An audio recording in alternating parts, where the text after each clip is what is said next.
In July 2025, the former Nigerian President Muhammadu Buhari was laid to rest in his hometown of Daura in Katsina State. His death made us to think, was he not dead a long time ago? We were shocked and at the same time not shocked at all. It is well.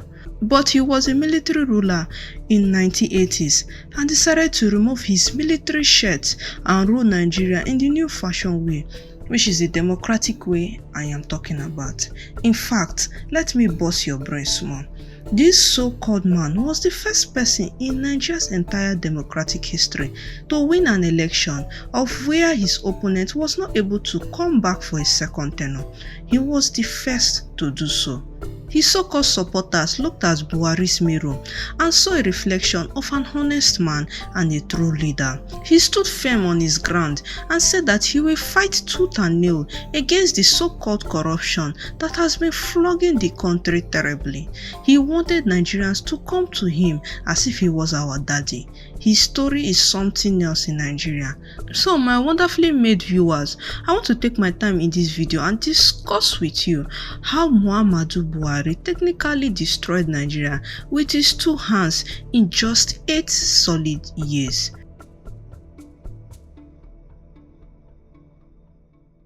President Buhari's administration was bombarded with economic crisis. He inherited an economy that was good, but not really the best, but at least it was something. His administration celebrated infrastructure projects like the second Niger bridge and railway lines, but on the accounting books, the cost was something else. All these projects were funded by a debt made to take the future of Nigeria without questions being asked at all. Why these projects may stand as physical legacies for himself alone, if I may say so myself. The same projects were able to crumble the solid foundation of what Goodluck Jonathan left for Nigerians. It is really well with us. Buhari did not even bother to stop there with his unnecessary projects. He went ahead to stay far away in fighting Boko Haram that has been making Nigeria to look bad. His government rightly claimed success in degrading the territorial control of Boko Haram. Deaths from the group's terrorism fell by 92% between 2015 and 2021. The bombing in markets and motor parks that once dominated headlines became less frequent. That was what him and his counterparts told us. But we believe with our whole hearts that things were just different from what they told us. However, this victory he claimed in the north side of Nigeria was overwhelmed by explosion of kidnapping, banditry, and brutal violence. By the end of his 8 years tenure, data from the Nigeria Security Tracker recorded a staggering 63,111 violent deaths from these and other conflicts over his 8 years. For ordinary Nigerians like you and I, the nature of this threat simply changed shape. The 63,111 deaths was what they counted, but the ones that they did not count, you and I don't even know a damn thing about it. His administration failed to bring back over 90 of his Chibok girls, alongside hundreds of his children kidnapped during his tenure. The promise to secure the nation for many families was painfully unfulfilled.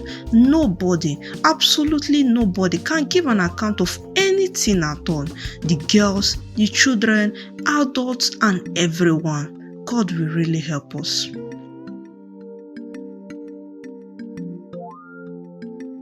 Buhari still have some loyal fans till this day as I'm speaking to you. His supporters are saying that Buhari acted as a shield for the poor by refusing to remove the costly fuel subsidy or float the naira. They stand firm to this day because now that Tinubu has removed fuel subsidy, we are seeing that Nigeria is standing on one leg. He protected families and friends from immediate shock that is being felt right now. But here is another take on this. Buhari did not shield anybody from what we are passing through right now or what the country is passing through right now. What he did was that his administration made too many mistakes to the extent that the current president Bola Tinubu just had to remove the fuel subsidy for our own sake.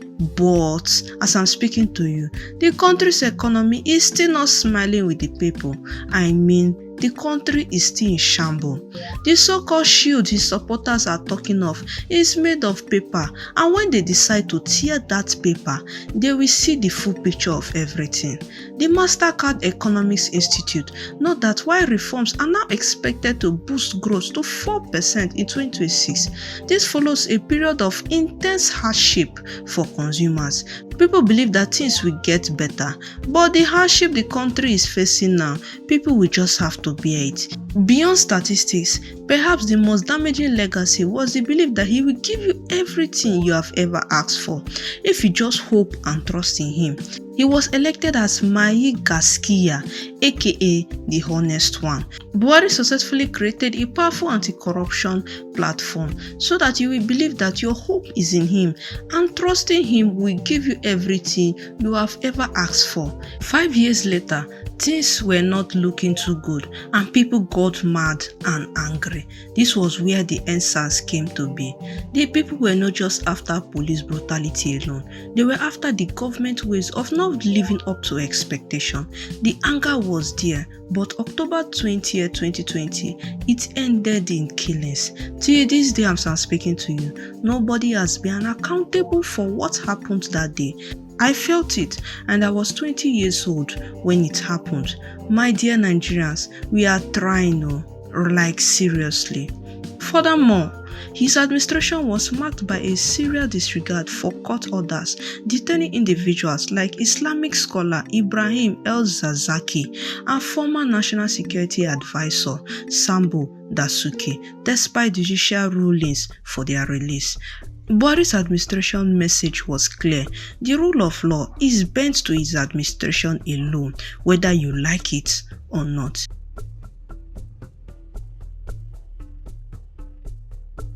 The complex picture that emerges is not of a leader who set out to destroy Nigeria, but of one whose governance gave the people false hope, and in return, you will absolutely get nothing at all. He built visible bridges of concrete and steel, but the foundation of the national economy and public trust were left weakened. The current economy and widespread insecurity are not solely his creation, but were undeniably the inheritance of his 8-year tenure. The silent shield ultimately protected the system from necessary change until it was too weak to withstand it. Today, as Nigeria navigates a new set of painful reforms and a disturbing allegedly coup plot in January 2026, reportedly fueled by economic frustration, the long shadow of the Buhari years continues to shape the nation's path, whether it will be forward or it will be backward. Who knows?